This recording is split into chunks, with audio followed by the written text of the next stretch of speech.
ITR process कब होगी, refund कब आएगा, आईटीआर का स्टेटस क्या है, क्या आप भी इन्हीं सब चीजों के बारे में सोच रहे हैं? अगर हाँ तो ये वीडियो आपके लिए है। Hello and welcome back to our channel tax to win, India का टैक्स एक्सपर्ट। तो आज सबसे पहले इस वीडियो में हम बात करने वाले हैं रिफंड के बारे में। जी हाँ, टैक्स पेयर्स जो एलिजिबल है एग्जेम्पशंस या डिडक्शंस क्लेम करने के अंडर इनकम टैक्स एक्ट 1961, तो उन्हें रिफंड तब मिलता है जब आईटीआर उनकी फाइल हो जाती है।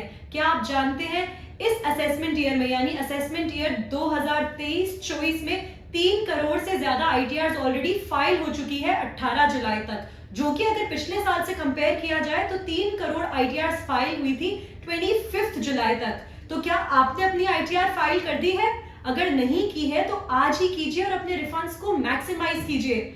और साथ ही में हमने हमारे डिस्क्रिप्शन बॉक्स में लाइव ट्यूटोरियल का लिंक भी डाल दिया है on how to file ITR. अब जैसा कि हमने पहले ऑलरेडी बात कर ली है कि टैक्स पेयर्स जो एलिजिबल होते हैं एग्जेम्पशंस और डिडक्शन क्लेम करने के अंडर इनकम टैक्स एक्ट 1961, उनको रिफंड मिलता है एक बार अगर वो अपनी आईटीआर फाइल कर लेते हैं तो। साथ ही में अब आप टैक्स टू विन के साथ बहुत ही कन्वीनियंटली अपना रिफंड स्टेटस भी चेक कर सकते हैं, क्योंकि जैसा कि आप सभी जानते हैं tax to win tax payers को end to end services provide करता है, भले ही फिर वो आईटीआर फाइलिंग की बात हो या फिर आपका रिफंड स्टेटस चेक करने की। और इसके साथ हमने रिफंड स्टेटस चेक करने का जो लिंक है हमारे डिस्क्रिप्शन बॉक्स में मेंशन कर रखा है। वीडियो को आगे बढ़ाते हैं और बात करते हैं कि रिफंड मिलता कितने दिनों में है। तो एक बार अगर आपकी आईटीआर वेरीफाई हो जाती है, फिर जो डिपार्टमेंट है वो आपकी रिटर्न प्रोसेस करते हैं और आपको इंटीमेशन भेजते हैं under section 143(1) of income tax act 1961।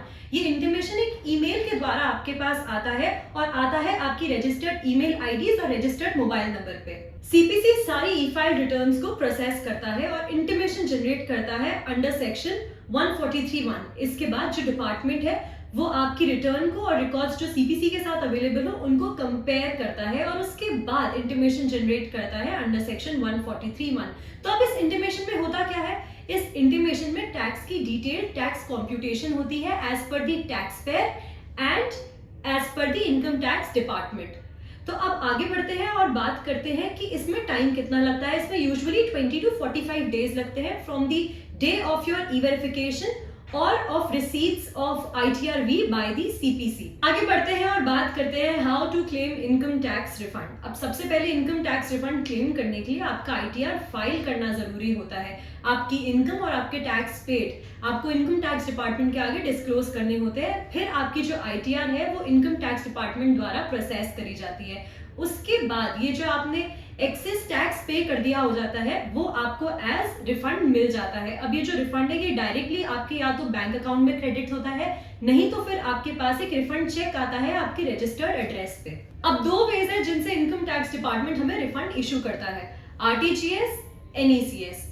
ये दो फास्टेस्ट फैसिलिटीज हैं जो इनकम टैक्स डिपार्टमेंट द्वारा हमें दी गई है रिफंड क्लेम करने के लिए। लेकिन अब रिफंड क्लेम करने का जो प्रोसीजर है उसमें थोड़े से चेंजेस है। जैसे ये जो रिफंड अमाउंट है आपको जिस बैंक अकाउंट में चाहिए वो बैंक अकाउंट आपको प्री वैलिडेट कराना पड़ता है, साथ ही उस बैंक अकाउंट के साथ आपका पैन भी लिंक्ड होना चाहिए। तो अब हम उन स्टेटसेस की बात कर लेते हैं जो आईटीआर प्रोसेस होने के बाद हमें पता होने चाहिए। तो बेसिकली हमारे पास वैसे तो 3 सिनेरियोज होते हैं जो एक टैक्स पेयर को पता होना चाहिए ताकि वो अपनी इंटीमेशन डिकोड कर सके अंडर सेक्शन 143(1).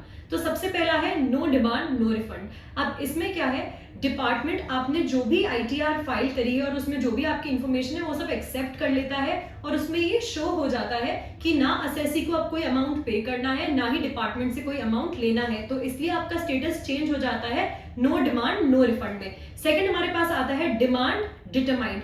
इसमें डिमांड इंटीमेशन इशू करा जाता है क्योंकि डिपार्टमेंट के अकॉर्डिंग जो आपने टैक्स पे करा है या फिर जो क्रेडिट क्लेम करा है वो मिसमैच हो रहे हैं। तो अंडर सेक्शन 143(1) आपको जो टाइम पीरियड दिया गया है उसमें आपको डिमांड को सेटिस्फाई करना पड़ता है और ये टाइम पीरियड मेंशन होता है आपके इंटीमेशन में।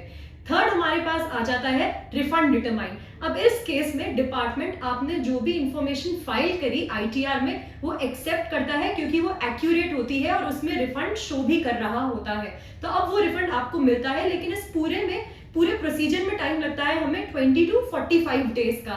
और ये जो टाइम पीरियड है ये स्टार्ट होता है जिस दिन से आपने अपनी ITR ई वेरीफाई कराई होगी, या फिर अगर आपने अपनी ITR V का जो एक्नॉलेजमेंट है वो फिजिकली होने भेजा है CPC में, तो फिर इसमें थोड़ा ज्यादा टाइम भी लग सकता है। तो आज ही अपनी ITR फाइल करें और मैक्सिमम रिफंड्स रिसीव करें। साथ ही में अपनी ITR को ई वेरीफाई कराना ना भूलें, नहीं तो फिर आपकी ITR इनकम्प्लीट कंसिडर कर दी जाएगी। और साथ ही में अगर हम हमारी ITR को ई वेरीफाई कभी नहीं कराते हैं तो फिर वो प्रोसेस ही नहीं होती है। तो हमें ऐसा करना नहीं है। अगर हमें रिफंड्स चाहिए तो हमें हमारी ITR फाइल भी करनी है और ई वेरीफाई भी कराना है। So this was it for today's video. I'll see you in the next video. This is Priyanshi Keswani signing off, and you do not forget to like, share, comment and subscribe to our channel Tax to Win. Thank you.